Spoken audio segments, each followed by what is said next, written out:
Junho é o mês do orgulho LGBT e eu tô fazendo alguns vídeos especiais sobre o assunto aqui no canal, e o vídeo de hoje é sobre pornografia. Oh yeah!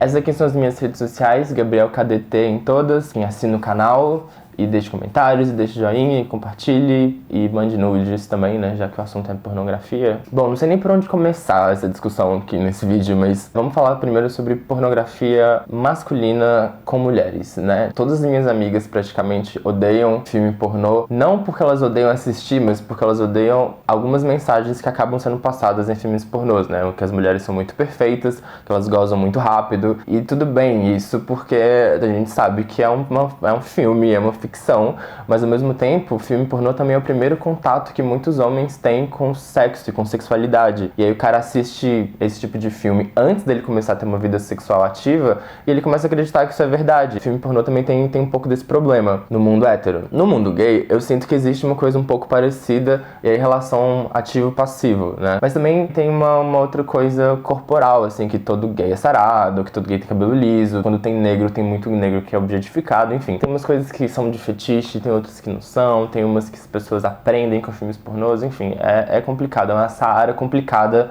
da gente falar. Mas eu queria fazer um vídeo não sobre isso, mas também sobre um outro lado da pornografia gay, que é o quanto da nossa identidade, na real, vem de filme pornô. Sem querer falar mal de filme pornô, inclusive pelo contrário.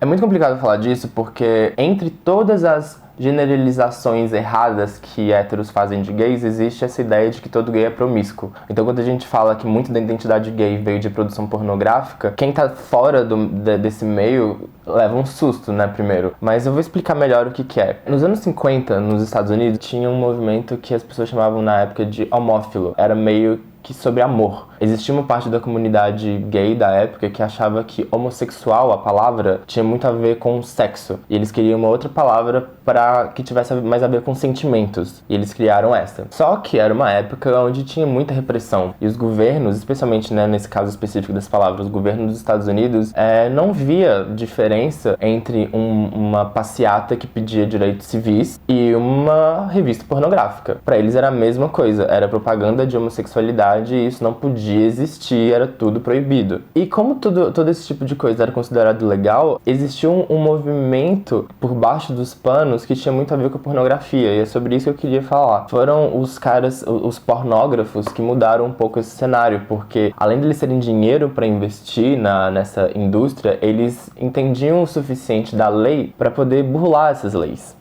Entendeu? E eles precisavam realmente fazer isso porque se você fosse pego com pornografia naquela época, você era preso, você ia pra cadeia. Bom, era uma época muito confusa sobre homossexualidade. Por exemplo, vou dar um exemplo que eu já vi em alguns filmes e livros. Alguns homens conservadores da época achavam que sexo oral era uma coisa de gays, porque as pessoas não tinham essa noção ainda de que ser gay, né, ser homossexual, é ter atração pelo mesmo sexo que o seu. As pessoas também achavam que homossexual também tinha a ver com a prática de certas práticas em si. Entende o que eu quero dizer? Eles achavam que chupar pau era coisa de gay, então se uma mulher chupasse um pau era uma coisa gay, mesmo se fosse uma mulher, mesmo se fosse um cara casado, não faz o menor sentido. Enfim, então nessa época, esses homófilos tinham algumas publicações que eram voltadas pro lifestyle, para o romance entre dois homens. Enquanto isso, os pornógrafos tinham as publicações deles. Mas pornografia era proibido. Então o que esses pornógrafos faziam? Eles faziam revistas que eram chamadas de revistas de pose, porque elas se passavam como uma revista artística. O que era isso? Era um monte de fotos de homem pelado, mas com a desculpa de ser uma revista de pose. Ou seja, era uma revista com fotos de pessoas peladas para que artistas que pintavam, por exemplo, pudessem pintar olhando essa imagem, já que eles não iam ter um modelo nu em casa. Ao invés de você ter um modelo nu real, vivo, para você olhar pro cara e fazer a sua pintura, você comprava uma revista de pose que tinha foto de homens pelados para você poder pintar. Obviamente, ninguém tava pintando nada, né? Tava pintando um set. Essas revistas eram vendidas, elas existiam, inclusive é muito legal, você procura na internet, você acha algumas delas, e comparado com o nível de pornografia que existe hoje em dia, elas são tão inocentes. Mas por que esse tipo de revista é importante para o movimento gay hoje em dia? É porque nessa época, paralelo a isso, a mídia e a sociedade viam a homossexualidade como uma coisa pervertida, como uma doença, e era contra a lei, né? Esse tipo de publicação, as homófilas e pornográficas, elas eram um respiro de ar fresco para uma pessoa que não estava, por qualquer motivo, vivendo ou experimentando a sua sexualidade por inteiro. Em outras palavras, aquele gay que mora numa cidade do interior e que tem que fingir que ele é hétero pra ele não apanhar na rua, ele podia comprar uma revista dessas e assim, sentir um pouco que ele estava fazendo parte de alguma coisa, de um movimento. Era muito importante na época para essas pessoas verem que isso existia, que gays existiam, que gays eram normais e que ele não tinha problema nenhum. Então ajudou muito essas pessoas nesse sentido, nessa época. E aí, de lá pra cá, eu sei que muita coisa mudou. Teve o Mapplethorne nos anos 80, que ele trouxe pro mainstream algumas fotos do movimento de sadomasoquismo. Ele também ajudou a desmistificar algumas coisas, mas isso já existia muito antes. Tem um cara que eu não vou saber pronunciar o nome dele, ele era um barão.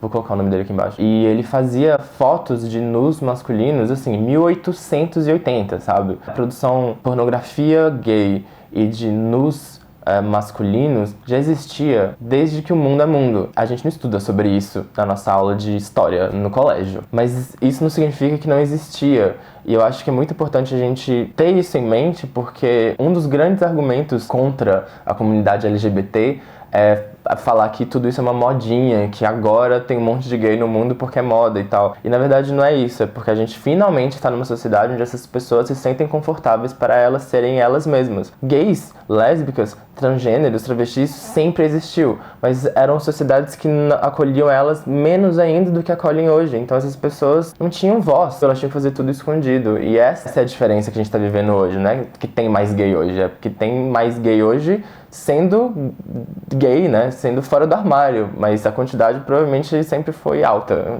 só que antes as pessoas tinham que fingir, e elas casavam, tinham filhos e morriam sem ter nunca vivido nada, que é uma bosta, né? Enfim, eu dei uma corrida sobre a história, mas o que eu acho legal da gente refletir sobre isso é que, por causa desse tipo de movimento, essas revistas de pose ou essas fotografias de nu dos anos 1880, por causa de todos esses movimentos é que hoje a gente tem a liberdade de expressão que a gente tem. Se você compra uma Made in Brasil, ou se você acessa Cock Boys, ou se você comprou o livro dos Chicos, ou se você comprou o zine lá, o Snaps, independente de qualquer publicação que a gente tenha, ou qualquer movimento que a gente tenha, todos eles devem muito a muitas pessoas que vieram antes e quebraram tabus. Eu acho que é legal a gente pensar nisso também, pra gente poder se unir do lado de cá e a gente se ver como os privilegiados que nós somos, a gente poder escolher entre publicações, sabe? Tipo, eu vejo muito gay reclamando, tipo, nossa, fulano tá em mais um projeto de nu de homem que aparece, sabe? Tipo, eu acho ótimo que exista, tenha mais, entendeu? É muito mais legal a gente estar numa sociedade onde a gente tem um monte e a gente pode escolher do que a gente tá num lugar onde não é proibido ter. Independente se você gosta de mais de uma do que da outra, eu acho que é importante entender a importância de todos e também ver cada uma segue uma vertente e é pra um fetiche diferente e que isso é muito legal, na real. Enfim, queria fazer um vídeo falando sobre isso, só pra gente refletir um pouco, sei lá. Enfim, vamos ficar todo mundo pelado e foda-se.